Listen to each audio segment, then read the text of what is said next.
Welcome to What is Language? My name is Shauna Arbuckle and I am a speech-language pathologist. This presentation was designed to help you understand what is meant when we talk about language.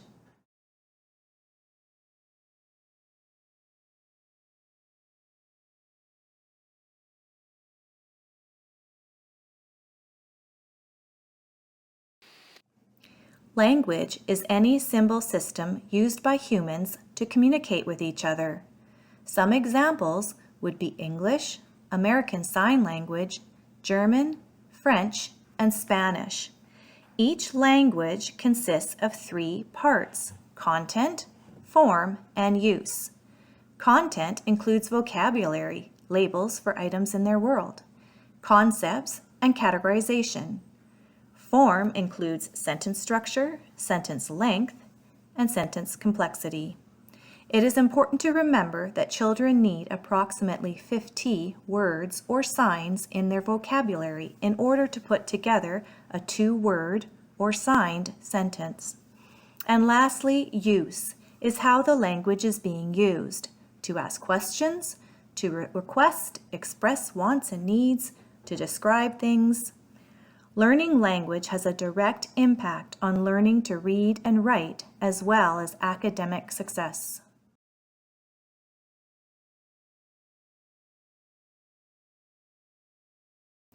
Language development can be thought of like a hierarchy. It begins with the bottom level and involves interacting with your environment. In normal language development, as children are interacting with their environment, they begin to develop an understanding of language, receptive language, which is the second or green level. As they begin to understand language, they begin to express themselves. Finally, at the very top level is academic language, which can take at least 7 years of language exposure to develop. Of course, the key component to all of this is having access to language.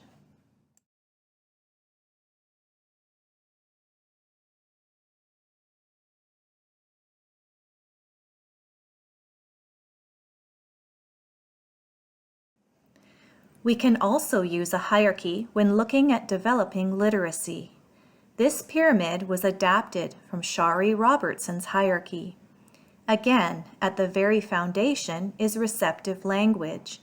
You need a strong base in order to develop the next level of expressive language, and you need a strong foundation in receptive and expressive language in order to develop reading, writing, and, at the highest level, other content areas. Deficits in any of these areas results in deficits going up the hierarchy. If a student has minimal receptive and expressive language, they may never reach the reading or writing levels. Jim Cummins developed an iceberg theory. If we think of an iceberg, the basic everyday language we use could be pictured at the top of the iceberg, what we see above the water. He called those skills basic interpersonal communication skills, or BICS. The higher level language required to understand and produce academic language is what we see beneath the water. We can also think of the top as being the language we see or hear, and the bottom part being the underlying structures needed to support language, things like memory, attention, awareness, cognition, vocabulary, semantics, syntax, pragmatics, sequencing, and organization. Without the support of the bottom, academic language will be difficult.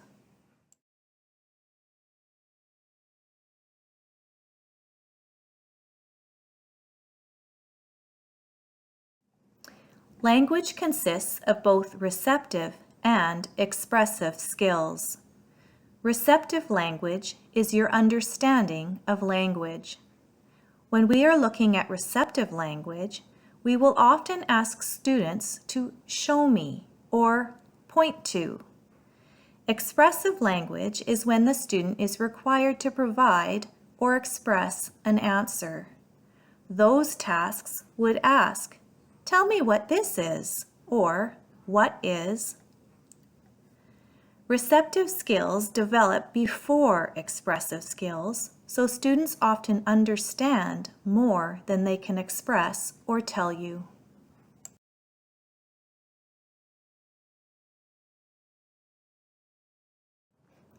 Prior knowledge is very important when learning language, as we tend to link what we are currently learning to what we already know. These connections are very important to making and retaining meaning. Here we see a comparison of a hearing child's schema and what they may have overheard being talked about around them, and a deaf child's schema with what they may have either seen, if ASL was used, or overheard using their hearing technology. When learning new vocabulary or concepts, the hearing child already has many connections to previous knowledge, whereas the deaf student may not, unless they have been raised in a home where ASL is used. Then they would have more access to a complete language. If we look at the word bug, a hearing child may have already known that a bug is also called an insect. It is crawly, small, has many legs, is a dark color, may fly, may bite, and can possibly identify different kinds of bugs, such as bees, grasshoppers, beetles, etc. Depending on the deaf child's exposure to language, he or she may only know the sign bug, may know it is black, and possibly some additional types of bugs, such as butterfly, bee, or fly. We can help create those links by providing the student with background information and helping them form those connections. These are the primary language goal areas we address when developing language. The top 6 initial areas are vocabulary, names of objects, multiple meaning words, for example, bark on a tree and bark what a dog says, descriptive vocabulary, curricular vocabulary, synonyms, antonyms, concepts, categorization, sequencing, following directions, and WH questions. We will look at these in more depth in a moment. Additional language goals could include increasing the length of their utterance, storytelling, higher level thinking skills such as reasoning and problem solving, idioms, phonological awareness skills, social skills, English skills, and how to communicate with other people. For example, how to communicate with a hearing person.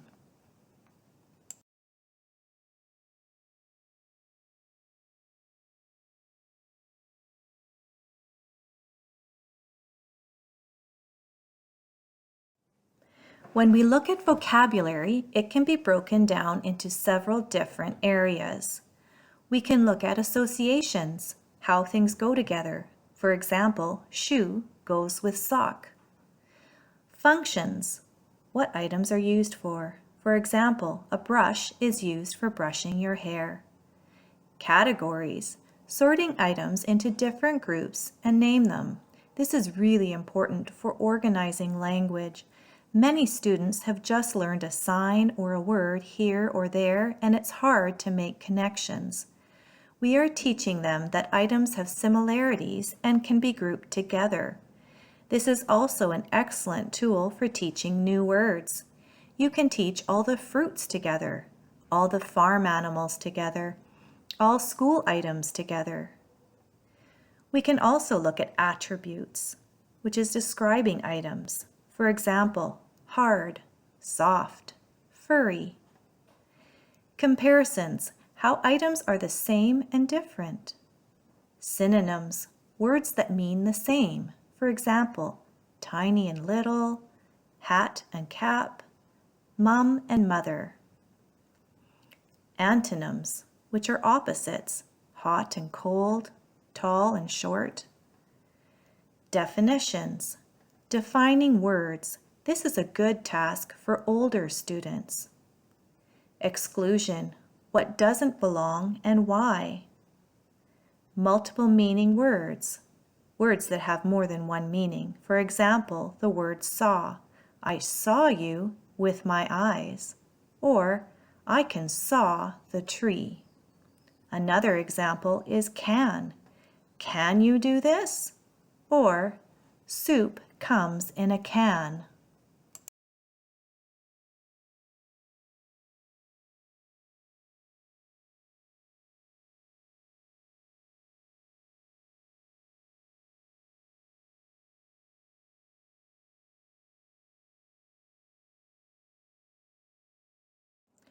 Concepts is another area that is really important in language development. Many students will have gaps in their concept development, so they may know one concept but not know another. It's important not to assume they have all the concepts at a certain level. The first 6 areas listed are called school readiness skills and are necessary in order to be able to learn at a basic level. They should have these skills by kindergarten. However, many of our students arrive without any prior knowledge in this area. Concept areas include colors, numbers, letters, size, comparisons, shapes, direction, position, location concepts such as on, behind, near, and next to, self-social awareness concepts such as emotions, family relations, young versus old, texture and material concepts, things like hot, smooth, clear, quantity concepts, how many, enough, nothing, and lastly, time and sequence. What comes next? Show me nighttime or daytime. First, second, third. Many students struggle with time sequence concepts, so it is a good one to focus on. Using visual schedules and calendars are a good way to work on time and sequence, as well as real-life, clear pictures that show big differences between the pictures. Storytelling is also good for sequencing.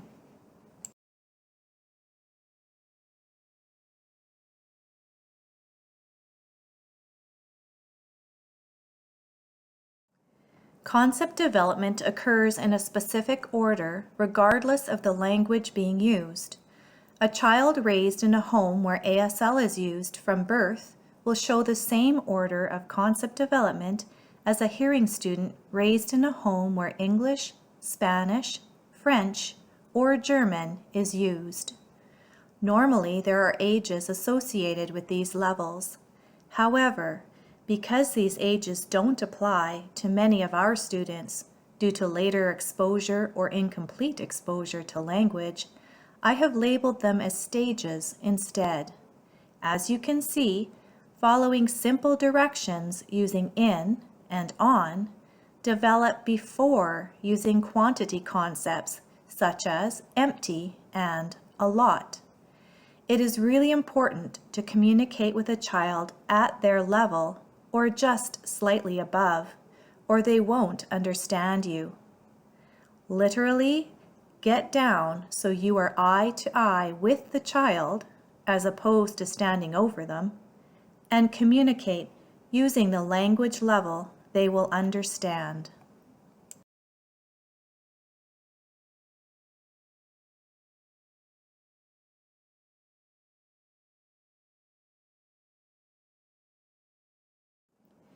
Here are some of the higher level concepts, and they continue to develop as the child grows. It is important to note that knowledge is cumulative, and we learn one step at a time. Each level supports learning in the next level.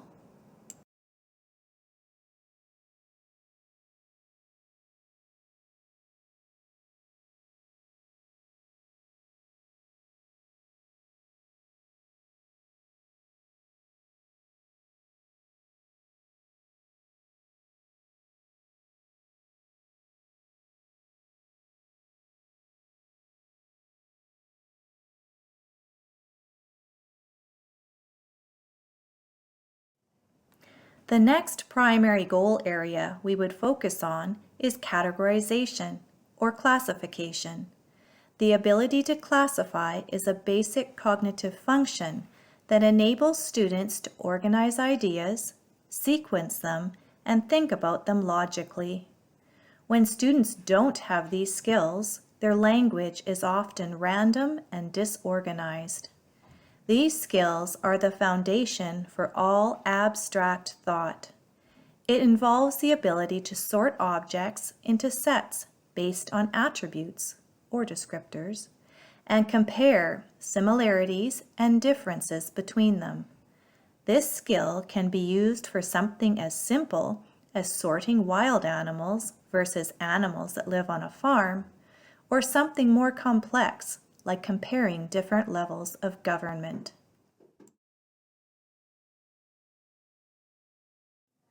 Sequencing is another area that is very important for organizing language and life. This task is almost completely reliant on the student's prior knowledge. If they have never baked a cake, they won't know how to organize the steps required for baking a cake. In order to put things in order of occurrence, you must have already seen it done or done it yourself. Very important concepts addressed in this task are beginning, middle, end, first, next, last, and first, second, third.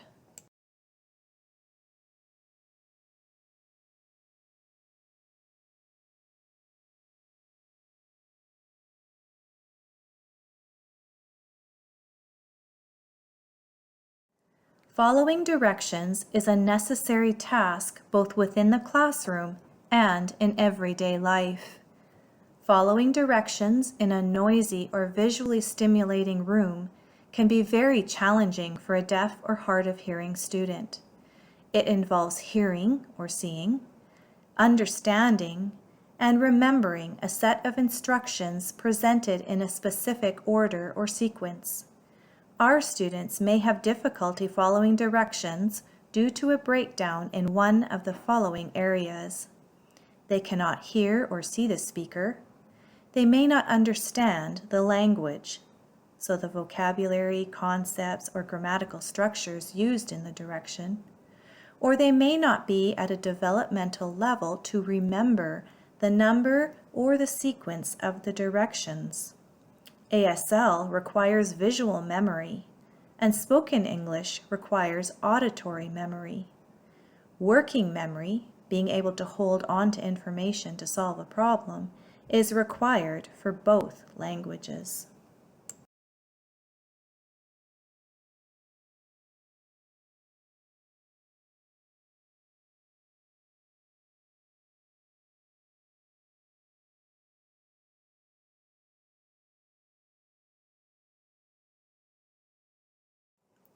WH questions is another area that we work on. WH questions are questions that ask or answer who, what, where, when, why, negative why, and we also include how in this area. Often students will have difficulty with answering and asking WH questions, especially if they are unfamiliar with the topic. We have to teach them that who is for people, what is for things, where is for places, when is for time, how is for procedure or how things are done, why is for reasoning. Negative why answers why not. Students with access to language pick up these concepts naturally. However, our students need to be directly taught these skills. Understanding is improved when the item is actually visible. For example, who is that girl? And the student can actually see the girl. And when the student has prior knowledge of the topic. The most difficult WH questions, why and how, are also the most frequently used in the classroom setting. The why question requires abstract reasoning skills and is crucial for success in the classroom.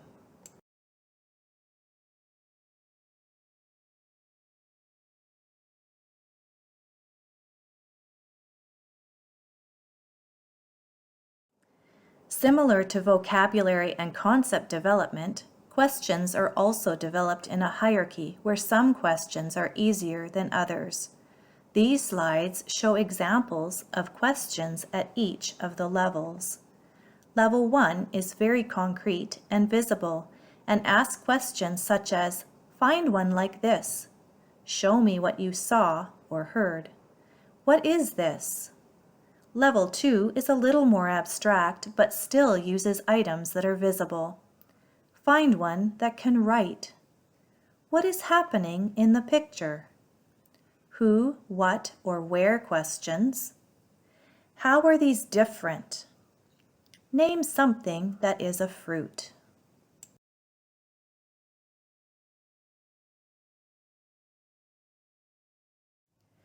Level 3 of the question hierarchy is even more abstract, and Level 4 requires the ability to make predictions and uses complex thought. Level 3 questions ask, "Find one to use with this." What will happen next? What could he sign or say? How are these items the same? Name something that is not a fruit. Examples of Level 4 questions are, where will he go next? What will happen if he leaves toys on the stairs? Why wouldn't he go to school if he was sick? What could you do? How can we tell he is happy? Etc. Most students should be able to answer these questions by kindergarten or grade 1.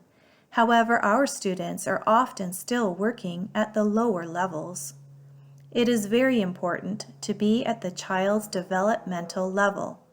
If you ask a question that is too high, they will not be able to answer.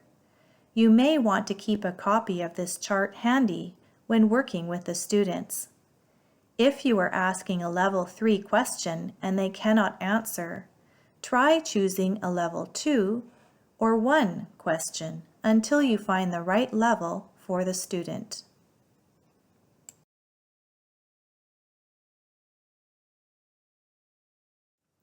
A great tool for expanding students' language and utterances is the Expanding Expression Toolkit, or EET. It was designed to increase students' written work, but I find it's very useful for increasing their vocabulary, concepts, categorization, as well as asking and answering questions. It is very simple to use. Simply pick an object and then answer the questions for each color-coded category. The green circle represents group. What group does the object belong to? The blue circle represents do. What do you do with it? What does it do? The circle with the eye in it represents what does it look like? The brown circle represents what is it made from? The pink circle is parts. What are the parts? The white circle is where. Where would you see it? Where would you use it? The last circle is orange. What else do I know? This is where you can incorporate prior knowledge or fun facts about the object.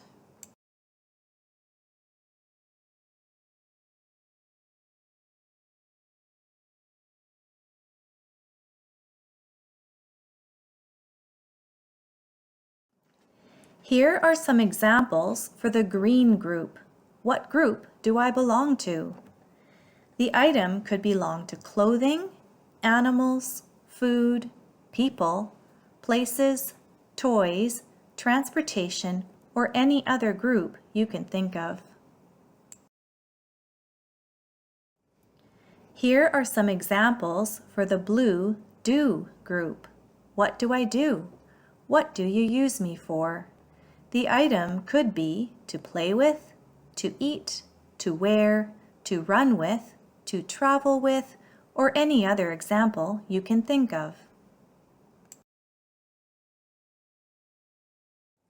The eye, what does it look like group, could describe the color, what size it is, or what shape it is. etc.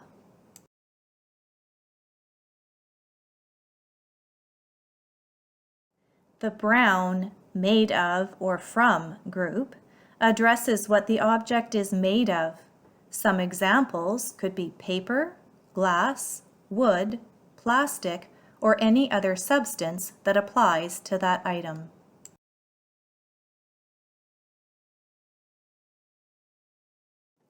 The pink parts group looks at what parts does the item have. Some examples would be naming body parts for your body, or naming parts of the item. For example, an apple has a stem, core, seeds, etc. A book has pages and a cover, and a brush has a handle and bristles.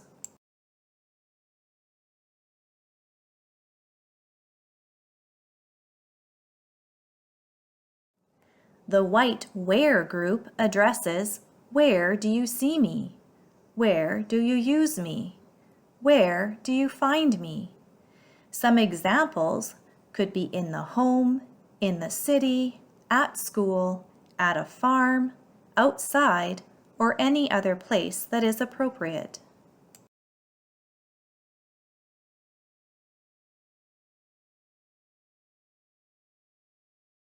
The last group is the orange group that looks at prior knowledge or fun facts. What do I know about it? What have I learned about it? What else do I want to know?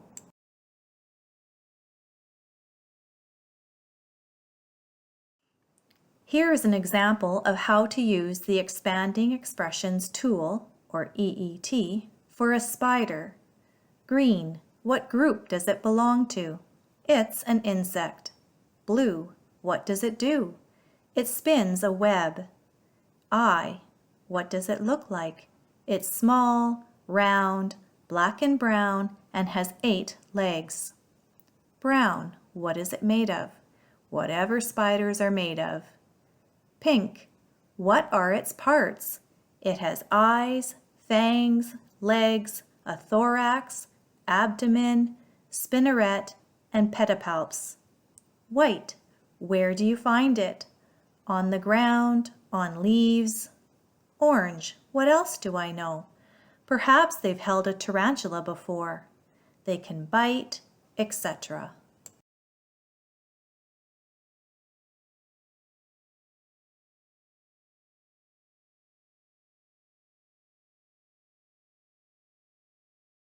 Thank you for watching this presentation.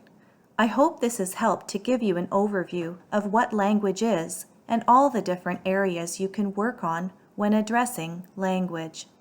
Really, any activity can be turned into a language activity, especially if you know the level of the child you are working with and where you would like them to be language-wise. Please feel free to contact me if you have any questions. Thank you.